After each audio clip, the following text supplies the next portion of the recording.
woman born on January 9, 1929 in San Bernardino County, California. Her father, Jesse James Gray, was a cotton picker. During her childhood, she suffered abuse from both of her parents and often had to search for food to survive. Her father died due to tuberculosis at the age of 34 when Dorothea was just 4 years old. Shortly after, when she was 6 years old, her mother died due to a motorcycle car crash at the age of 27. Following her mother's death, Dorothea was placed in an orphanage until a relative from Fresno, California took her in. Dorothea later began to create things about her past, claiming and pretending that she was one of 18 children born and raised in Mexico. At the age of 16, in 1945, Dorothea married her first husband, Fred McFall. They had two daughters. Fred was a soldier, and their marriage lasted until his death in 1948. When Dorothea was just 19 years old, Fred passed away due to a heart attack at the age of 29, leading Dorothea to face many mental and physical issues. Unfortunately, Dorothea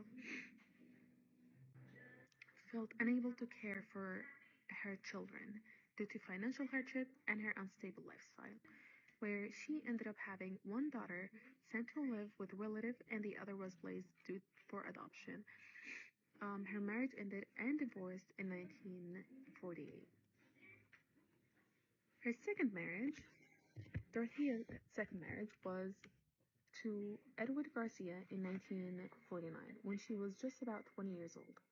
They had no children together, and the marriage lasted until 1952. Dorothea reported abuse from Edward, which led to their divorce.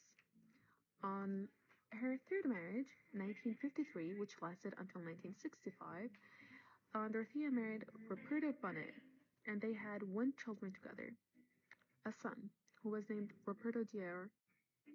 Their marriage lasted until 1956, where shortly after their divorce, Ruperto passed away from liver failure due to his alcoholism.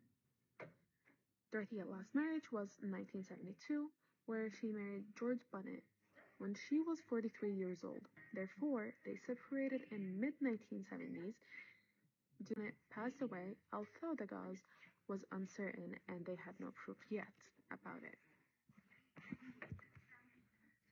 Dorothea's early criminal activities. It began in the 1950s. Dorothea was arrested a few times.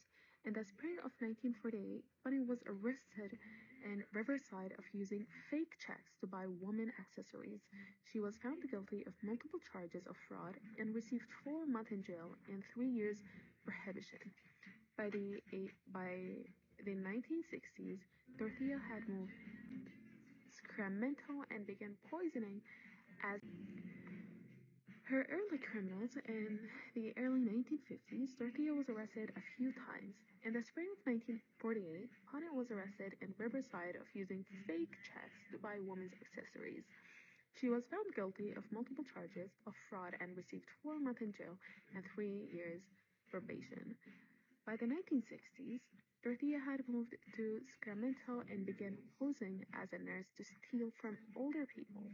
In the 1960s, at the age of 31, she was arrested from running a brothel. She was convicted and sustained to 19 days in Sacramento County Jail. In 1976, Dorothea was arrested and convicted of illegally cashing 34 state and federal checks that belonged to her tenants to 5 years in prison. Therefore, she served for 3 years and was released on 1980. In the early 1980s, Dorothea Bonnet ran a boarding home at 1426 F Street in Sacramento, California. She introduced herself as a loving character, providing shelter to the old and mentally disabled individuals. Bonnet, on the other hand, she committed a series of killing people between 1982 and 1988. Mainly, she was basically targeting her neighbors in order to illegally collect their social securities and disabled funds. She would poison her victims, usually with sleeping drugs, and then kill them. The victims were later buried in her yard of her apartment.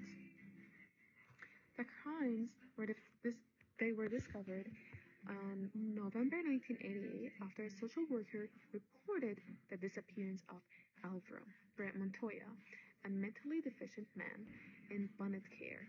Police investigation led to the discovery of 7 victims buried on her property. Bennett left Sacramento but got caught a few days later in Los Angeles.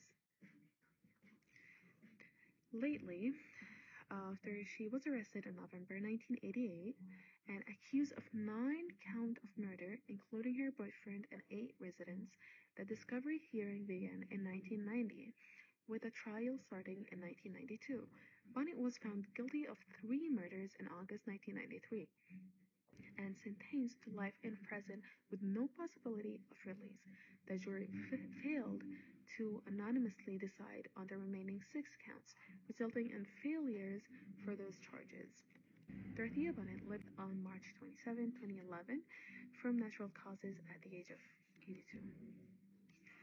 Now, going back into nurture and nature, according to our research, we figured that Dorothea Bonnet behavior was determined by nurture.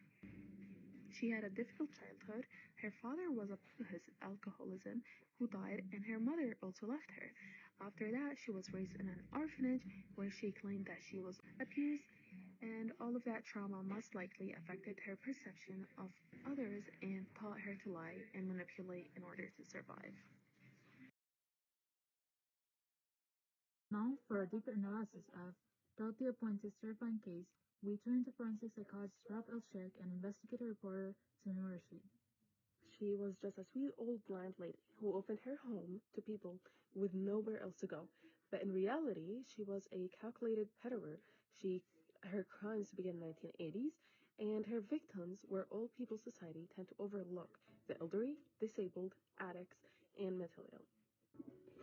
And she was caught when one for tenants went missing? Exactly. A social worker grew suspicious when Albert Montoya vanished.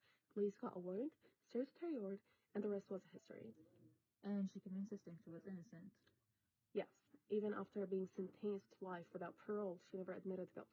What early signs were there? She suffered physical abuse and neglect. So her environment was a major factor, right? Absolutely. The early trauma, abandonment, abuse, lack of stability likely shaped her emotions, detachment. By age 16, she was already married, but her relationships were full of lies and manipulation. Would you say there was one pivotal moment? Yes, I'd argue the loss of both parents before age 10, that's when she lost trust in people and learned to rely only on herself no matter the cost. Let's talk interviews. What stood out to you, Ralph? First, her look rumors. In interviews, even when she discussed the bodies, she stayed very calm. According to, he says, "I didn't kill anyone," in a flat detached one. It's chilling that she's reading a grocery list. Exactly. We also see deception. She claims she cared for tenants despite clearly exposing them. And her body language? Minimal emotions, no eye contact, smiling at strange moments. According to the Times, she actually jokes when she was asked about the crimes. Total emotional disconnect, that's another PCL marker. Yes, gladness, manipulation, and failure to take responsibilities. She checks those boxes. Mr. Sheck, based on your evolution, is Dorothea Puente a psychopath? Yes, Your Honor. According to her psychopathy checklist, Bennett scored a 30 out of 40, exactly the cutoff for clinical psychopathy. And what are some categories where she scored it too? 3 major ones. Pathological alliance, where she used multiple fake names and aliases for decades. Manipulativeness, she tricked tenants for trusting her only to poison them.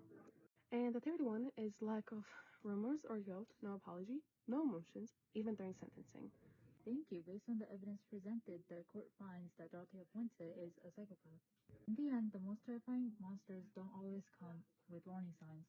Sometimes they bake cookies and say grace at dinner. Dorothea Puente is proof that evil can wear a smile.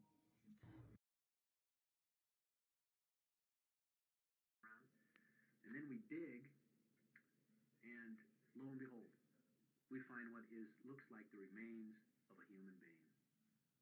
clothing and all. But if it was Alvaro, Bert. No, I don't think it's Alvaro. I don't think Alvaro, if it was in the ground, would be that decayed, to be true. Talk to John about people, maybe like Brenda, accusing you of maybe putting people in the backyard or anything? Did that ever surface? Yes. When was that? She told me that if I didn't let her stay there, that she was going to say that. When was that? A couple of years ago. Okay. She said if that she was that what? She was going to say that that you were burying people in the backyard if you didn't let her stay there. So she was kind of extorting you. Yes, she was. And